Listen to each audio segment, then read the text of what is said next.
அவங்க வீட்டில் பெரிய முருகனுடைய படம் ஆண்டி கோலத்தில் பெரிய முருகன் படம்.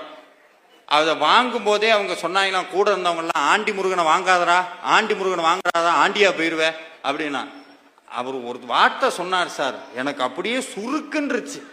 நான் என்ன முருக பக்தன், நீ தான்டா உண்மையான முருக பக்தன், காலிலேயே விழுகணும்னு தோணுச்சு. அவர் சொன்னாரா, முருகனுக்காக நான் ஆண்டியா போனோன்னா நான் தாராளமா ஆண்டியா போறேன், எனக்கு தேவையில்லை. அதுல ஒரு விஷயம் சொன்னாரு சார், இவங்க எல்லாம் ராஜலங்காரம் சொல்றாங்க, ஆனா அது என்னமோ எனக்குள்ள குறுத்துதுங்க அப்படியே உள்ளுக்குள்ள. அந்த ராஜலங்காரம் பண்றதுல கூட என்னுடைய சுயநலம் தான் உள்ள ஒளிஞ்சிருக்கு. அவருக்கு நான் அலங்காரம் பண்ணி பார்க்கணுங்கிறது ஆசை இல்லை, அவருக்கு அலங்காரம் பண்ணி பார்க்கணும்னு ஆசை இல்லை. அவரை பார்த்தா நான் ராஜா ஆகணும், அதனால அவருக்கு ராஜலங்காரம் பண்ணி பார்க்கிறேன். இந்த சுயநலத்தோடையா சார் முருகன்ட்ட போய் நிக்கிறது? அப்படி வேண்டவே வேண்டான்னு அவர் சொன்னாருங்க.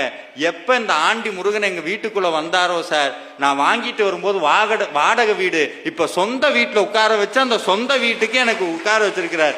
இன்னொன்னு சொல்ற சார்,